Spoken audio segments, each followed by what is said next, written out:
Aqui, saindo da parte de preparo, então nós temos uma outra área aqui, que é a parte de germinação. Na parte de germinação, nós vamos caminhar aqui, aí nós já temos uma área que é que nós chamamos de casa de vegetação.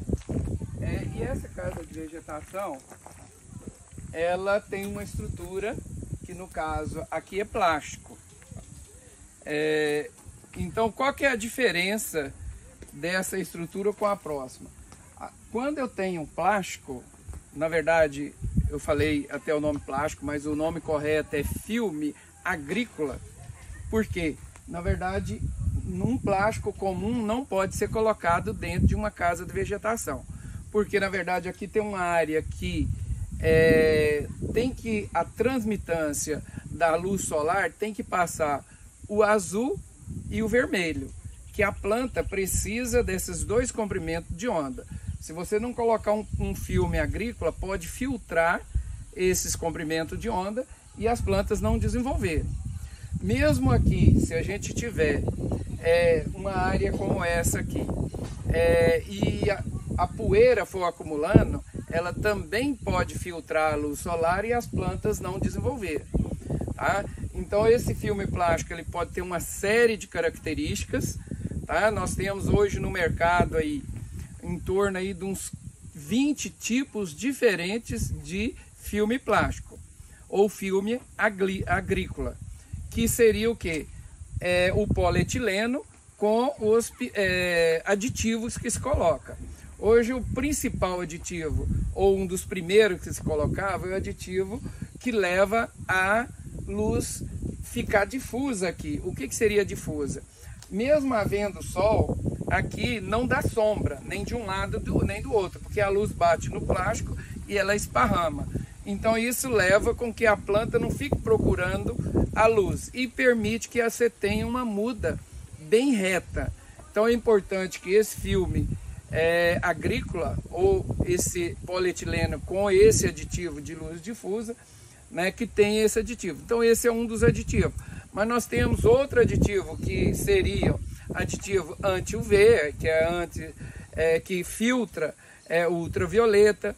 Nós temos alguns aditivos que levam esse filme plástico aqui a não aquecer tanto. Tem outros que segura, que ajuda, que é térmico, que segura o calor.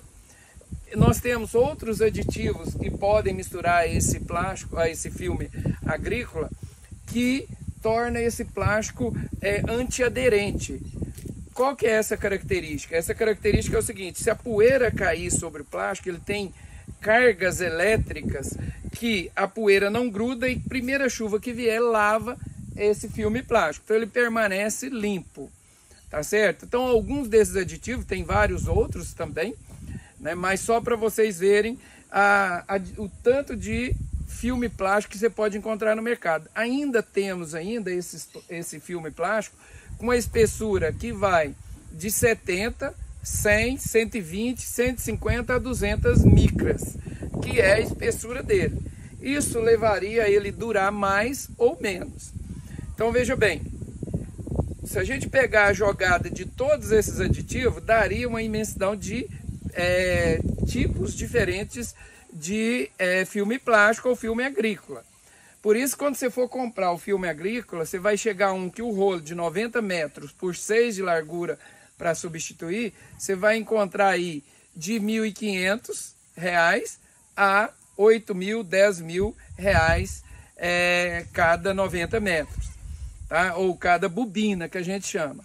Ou seja, na verdade, quando você for fazer um orçamento para substituir o filme plástico, você tem que especificar exatamente o que você quer e o que você precisa.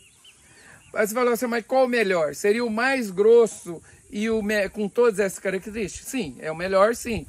No entanto, quando eu pego esse filme plástico, uma área que venta muito, que pode dar tipo um pé de vento que estouraria essa estufa, é melhor você colocar um plástico que rasga e não destrua a sua estrutura. É o que pode acontecer em algumas regiões com que tenha esses mini tornado, vamos dizer assim, né? Então não é interessante você ter um plástico muito resistente. Outra vantagem de você ter esse plástico mais fino, ele duraria menos. Normalmente você tem durabilidade que vai de 2 a 8 anos. Mas veja bem, se você estiver próximo de uma região que rodovia, onde a poeira é muito grande, tem muita poeira, sujaria o plástico mais fácil. Então, o que é mais fácil? Você lavar esse plástico ou você substituir ele a cada 2 anos. A gente sabe que vai depender da mão de obra, da região, alguém que pode substituir o tipo de estrutura que facilita vocês distribuir, substituir o plástico ou não. Então é importante a gente fazer essa conta. Fala assim, mas se eu colocar um plástico mais grosso com o aditivo antiestático, que é esse que não gruda a poeira, já resolve ele a questão de não sujar.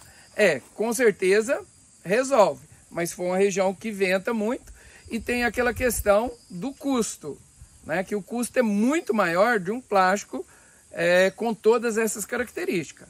Então nós temos que ver o que o produtor consegue, o que é mais viável para a região dele.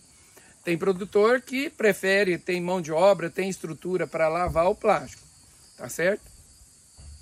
Então veja bem, quando aqui nessa estrutura, então nós temos uma estrutura com filme plástico. Qual que é a vantagem dessa estrutura? A vantagem dela é que se chover, aqui dentro não chove. Qual que é a desvantagem? Também, se você não irrigar, não molha nada. Mas a quantidade de água que a gente vai fornecer aqui, eu consigo controlar com o sistema de irrigação. Eu coloco aquela quantidade de água que me interessa. Ou seja, eu consigo verificar durante um período do ano mais quente que eu possa fazer mais irrigação. E às vezes é um período chuvoso, né? Na verdade, a gente vai ter que fazer irrigação do mesmo jeito, mas a umidade também ela sobe e às vezes você tem que diminuir a irrigação. Ou seja, eu consigo fazer o manejo da irrigação do jeito que me interessa. Essa região aqui, normalmente eu trabalho com um sistema de irrigação que nós chamamos de nebulização. Tá? Então esses nebulizadores aqui são nebulizadores que têm uma vazão pequena. Ou seja, ele ligando esse aspersor, esse nebulizador por 1 hora, a vazão máxima dele é 26 litros por hora. Tá? Mas eu tenho aqui alguns, eu posso ter alguns no outra estufa, eu tenho, que é o nebulizador que tem uma vazão máxima de 12 litros por hora. Então, trocando os nebulizadores, eu posso controlar também a quantidade de água. Por que isso? Então, veja bem, se eu tiver aqui dentro tiver muito quente, se eu puder fazer várias irrigações durante o dia, melhor. Só que se eu fizer várias irrigações, às vezes dá excesso de água. Então, se eu pego um bico que joga uma quantidade menor de água, eu posso fazer várias outras irrigações. Depois nós vamos ver a parte de irrigação, um pouco mais de detalhes sobre isso. Mas a vantagem dessa área é que eu consigo controlar a umidade. E eu consigo também controlar a temperatura.